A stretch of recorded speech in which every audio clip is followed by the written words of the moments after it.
ऐसी ही और दिल छू लेने वाली कहानियों के लिए हमारे चैनल को सब्सक्राइब करें, क्योंकि यहां कहानियां महसूस की जाती हैं। जरा सोचिए, आप उस इंसान की तस्वीर बना रहे हो जिसे आप दुनिया में सबसे ज्यादा प्यार करते हैं, लेकिन आपने उसे कभी अपनी आंखों से देखा ही नहीं हो। मुंबई की एक ऊंची इमारत के 27वें फ्लोर पर एक स्टूडियो था, जहां रंगों और ख्यालों का मेल होता था। यहां आदित्य मेहरा अपनी जादुई कलाकृतियां बनाता था। आदित्य सिर्फ पेंटिंग नहीं बनाता था, वो भावनाओं को कैनवास पर उतारता था। उसकी कला के दीवाने पूरी दुनिया में थे और उसकी जिंदगी बेहद खूबसूरत थी। लेकिन एक काली रात उसकी किस्मत ने ऐसी करवट ली कि सब कुछ बदल गया। एक केमिकल एक्सपेरिमेंट के दौरान आदित्य से एक बहुत बड़ी गलती हो गई। अचानक एक तेज धमाका हुआ और पूरा कमरा धुएं से भर गया। आदित्य की चीख दीवारों से टकरा कर रह गई और उसकी आंखों के सामने अंधेरा छा गया। जब आदित्य को होश आया तो उसे चारों तरफ सिर्फ खामोशी महसूस हुई। उसने आंखें खोलने की कोशिश की, लेकिन उसे कुछ भी दिखाई नहीं दे रहा था। उसने घबराकर पूछा, लाइट क्यों नहीं जल रही है? रिया, क्या तुम यहां हो? कमरे में इतना अंधेरा क्यों है? उसकी आवाज में गहरा डर था। तभी डॉक्टर की भारी आवाज गूंजी। डॉक्टर ने बताया कि धमाके की वजह से उसकी आंखों की रोशनी हमेशा के लिए चली गई है। आदित्य का संसार उजड़ गया। उस पल आदित्य को लगा कि उसका करियर नहीं, बल्कि उसकी पहचान खत्म हो गई है। एक पेंटर जो देख नहीं सकता, वो कैसे जिएगा? वो टूट गया। महीने बीतते गए, लेकिन आदित्य के लिए समय जैसे रुक गया था। वो घंटों अंधेरे कोने में बैठा रहता और अपनी पुरानी यादों को याद करता रहता। उसकी पत्नी रिया उसके लिए एक ढाल बन गई थी। वो उसे हर मुश्किल से बचाती, लेकिन आदित्य के अंदर का कलाकार धीरे धीरे मर रहा था। एक सुबह रिया ने आदित्य का हाथ पकड़ा और उसे एक ऐसी खबर दी जिसने उसके मुर्दा दिल में फिर से धड़कन पैदा कर दी। आदित्य के चेहरे पर पहले खुशी आई, लेकिन फिर वो अचानक गंभीर हो गया। उसके मन में एक गहरा दर्द उठा जो उसने अब तक छुपाया था। उसने फुसफुसाते हुए कहा, मैं अपने बच्चे को कभी नहीं देख पाऊंगा रिया। वो कैसा दिखता है? उसकी आंखें कैसी हैं? मैं कभी नहीं जान पाऊंगा। 9 महीने बाद अस्पताल के गलियारे में इंतजार करते हुए आदित्य की धड़कनें तेज थीं। तभी बच्चे के रोने की आवाज सुनाई दी। नर्स ने एक छोटी सी जान को आदित्य की गोद में रखा। आदित्य के हाथ कांप रहे थे, जैसे वो किसी बेशकीमती चीज को छू रहा हो। उसने अपनी उंगलियों से धीरे धीरे बच्चे के चेहरे को टटोला। छोटा सा माथा, नरम गाल और नन्ही सी नाक, ये उसका अपना अंश था। आदित्य ने रिया से पूछा, रिया, वो कैसी दिखती है? उसकी आंखें किसके जैसी हैं? उसकी आवाज में एक अजीब सी बेताबी थी। रिया ने मुस्कुराते हुए कहा, वो बिल्कुल परफेक्ट है। वो तुम्हारी परछाई है आदित्य। आदित्य ने अपनी आंखें बंद कर लीं और एक फैसला किया। आदित्य ने मन ही मन ठान लिया कि भले ही वो देख नहीं सकता, लेकिन वो अपनी बेटी को अपने तरीके से महसूस करेगा और देखेगा। उस छोटी सी बच्ची का नाम रखा गया माया। माया, जिसका मतलब होता है भ्रम। लेकिन आदित्य के लिए वो उसकी एकमात्र हकीकत थी। जैसे जैसे दिन बीतते गए, माया बड़ी होने लगी और उसके साथ ही आदित्य का उसे महसूस करने का तरीका भी विकसित होने लगा। आदित्य ने एक अनोखा सिस्टम बना लिया था। वो हर दिन माया के चेहरे को छूता, लेकिन ये कोई साधारण स्पर्श नहीं था। उसकी उंगलियां जैसे एक हाईटेक स्कैनर बन गई थीं। वो माया की हर हड्डी, हर कर्व और हर डिंपल को अपने दिमाग में रिकॉर्ड कर रहा था। वो माथे की गर्माहट महसूस करता, नाक का हल्का सा घुमाव समझता और गालों की गोलाई को अपनी यादों में बसा लेता था। आदित्य के अंधेरे दिमाग में माया का एक 3D ब्लूप्रिंट तैयार हो रहा था। वो उसे रंगों से नहीं, बल्कि एहसासों से देख रहा था। एक दिन आदित्य ने कहा, माया, आज तुम बहुत खुश हो और मुस्कुरा रही हो। माया हैरान रह गई और अपनी आंखों को बड़े प्यार से झपकाया। माया ने पूछा, पापा, आपको कैसे पता? आप तो देख ही नहीं सकते, फिर भी आपको मेरी मुस्कान कैसे दिखती है? आदित्य मुस्कुराया और उसके गालों को छुआ। क्योंकि जब तुम मुस्कुराती हो तो तुम्हारे गाल थोड़े ऊपर उठ जाते हैं और तुम्हारी त्वचा में खिंचाव आता है। धीरे धीरे माया को समझ आ गया कि उसके पिता की आंखें भले ही बंद हों, लेकिन उनका दिल सब कुछ साफ साफ देख सकता है। सालों बाद जब माया 10 साल की हो गई, आदित्य ने फिर से अपने पुराने स्टूडियो का दरवाजा खोलने की हिम्मत जुटाई। लेकिन अब यह स्टूडियो पहले जैसा नहीं था। आदित्य ने इसे अपनी नई दुनिया के हिसाब से पूरी तरह से बदल दिया था। रंगों की हर ट्यूब पर ब्रेल लेबल लगे थे।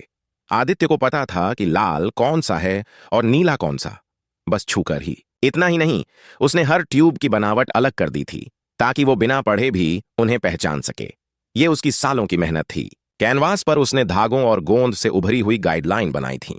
ये उसके लिए एक न दिखने वाला नक्शा था। आदित्य ने ब्रश उठाया और उसे रंग में डुबोया। उसका हाथ कांप रहा था, लेकिन उसके इरादे फौलाद की तरह मजबूत थे। वो पहले कैनवास को छूता, फिर हल्के हल्के स्ट्रोक्स से एक नक्शा बनाता, जैसे कोई अंधेरे जंगल में अपना रास्ता खुद बना रहा हो। उसके लिए हर ब्रश स्ट्रोक एक पुरानी याद थी और हर रंग एक गहरा एहसास। वो अपनी बेटी की आत्मा को पकड़ने की कोशिश कर रहा था। आदित्य ने खुद को 3 हफ्तों तक स्टूडियो में बंद कर लिया। उसने रिया और माया को भी अंदर आने से मना कर दिया था। माया हर दिन दरवाजे के बाहर खड़ी रहती और अंदर से आती ब्रश की आवाजों को सुनती। उसे समझ नहीं आ रहा था कि पापा क्या कर रहे हैं। आदित्य न सोता था और न ही ठीक से खाता था। उसके कपड़े रंगों से भर गए थे, लेकिन उसका जुनून चरम पर था। उसकी बंद आंखों के पीछे एक पूरी फिल्म चल रही थी। माया का हंसना, उसका रोना, उसका गुस्सा होना, सब कुछ साफ दिख रहा था। अंतिम दिन आदित्य ने अपना हाथ कैनवास के ऊपर घुमाया। उसे महसूस हुआ कि उसकी मेहनत अब पूरी हो चुकी है। 3 हफ्तों बाद स्टूडियो का दरवाजा धीरे से खुला। बाहर रिया और माया बेसब्री से इंतजार कर रही थीं। आदित्य ने उन्हें अंदर बुलाया।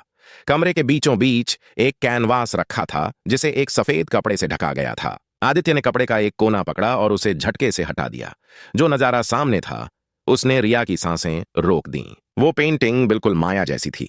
इतनी जीवंत की लग रहा था वो अभी बोल पड़ेगी।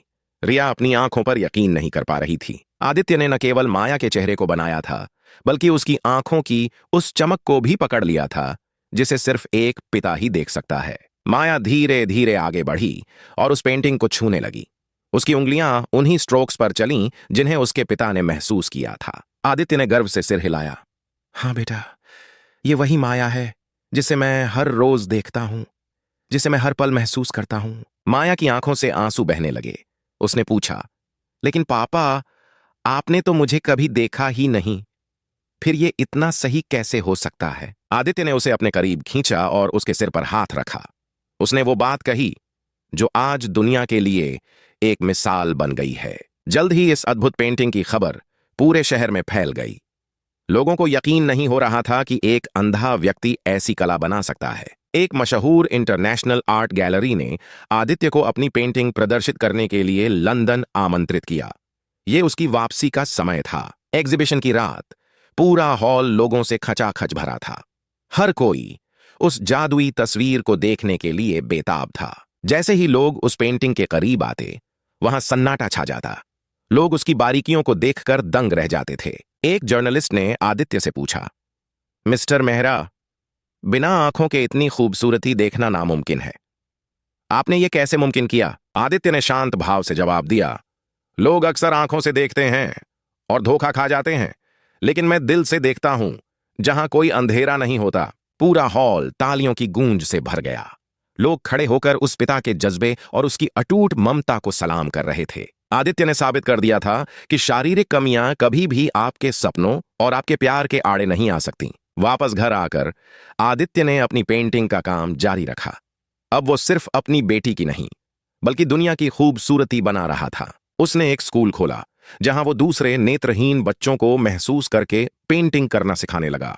वो उनके लिए रोशनी बन गया। माया अब बड़ी हो रही थी और वो जहां भी जाती गर्व से कहती कि उसके पिता दुनिया के सबसे बेहतरीन कलाकार हैं। आदित्य की कहानी हमें सिखाती है कि हमारी इंद्रियां हमें सीमित नहीं करती, बल्कि हमारा नजरिया हमें ऊंचाइयों पर ले जाता है। अंधेरा सिर्फ आंखों के लिए होता है, लेकिन जिसकी रूह रोशन हो, उसके लिए पूरी कायनात एक खूबसूरत तस्वीर है। आज आदित्य मेहरा का नाम सिर्फ एक कलाकार के तौर पर नहीं, बल्कि एक ऐसे योद्धा के रूप में लिया जाता है जिसने किस्मत को हरा दिया। उसकी बेटी की वो तस्वीर आज भी उस गैलरी में लगी है, जो हर आने वाले को याद दिलाती है कि प्यार सब कुछ देख सकता है। आदित्य अक्सर कहता है कि असली तस्वीर वो नहीं जो कागज पर दिखे, बल्कि वो है जो हमारे दिलों में बस जाए। देखना सिर्फ आंखों का काम नहीं है, ये आत्मा का एक अनुभव है जो शब्दों और रंगों से परे होता है। आदित्य की इस यात्रा ने दुनिया को एक नया नजरिया दिया कि सबसे साफ और सच्ची तस्वीरें वही होती हैं जो हम महसूस करते हैं। ब्रश का हर बार रंग में डूबना आदित्य के लिए एक नई उम्मीद की किरण की तरह था। कैनवास की खुरदरी सतह आदित्य की उंगलियों के लिए एक पूरी दुनिया का नक्शा बन गई थी। माथे से गिरता पसीना और हाथों पर लगे रंग उस संघर्ष की गवाही दे रहे थे जो उसने खुद से लड़ा था। रंगों को मिलाना अब उसके लिए कोई विज्ञान नहीं, बल्कि एक गहरा रूहानी संगीत बन चुका था। वो माया की सांसों की लय को सुनता और उसी लय में अपने ब्रश को कैनवास पर चलाता। धागे की वो महीन रेखा ही उसकी आंखों का काम कर रही थी, उसे रास्ता दिखा रही थी। रात के सन्नाटे में जब पूरी दुनिया सोती थी, आदित्य का ब्रश अपनी एक नई कहानी लिखता था। कभी कभी थकान उसे घेर लेती, लेकिन माया की हंसी की याद उसे फिर से खड़ा कर देती। पेंटिंग का आखिरी कोना भरने के बाद उसने एक गहरी सांस ली। उसे लगा जैसे उसने जंग जीत ली हो। जब उसने अपने हाथों से रंग धोए तो उसे अपनी मेहनत का फल साफ महसूस हो रहा था। अगली सुबह की सूरज की किरणें उस पेंटिंग पर पड़ीं, जैसे वो भी उसे आशीर्वाद दे रही हों। दरवाजे के बाहर रिया और माया का धड़कता हुआ दिल उस राज के खुलने का इंतजार कर रहा था। आदित्य ने जैसे ही कपड़ा हटाया, कमरे में एक ऐसी शांति छा गई जो बहुत कुछ कह रही थी। रिया के गालों पर खुशी के आंसू बहने लगे।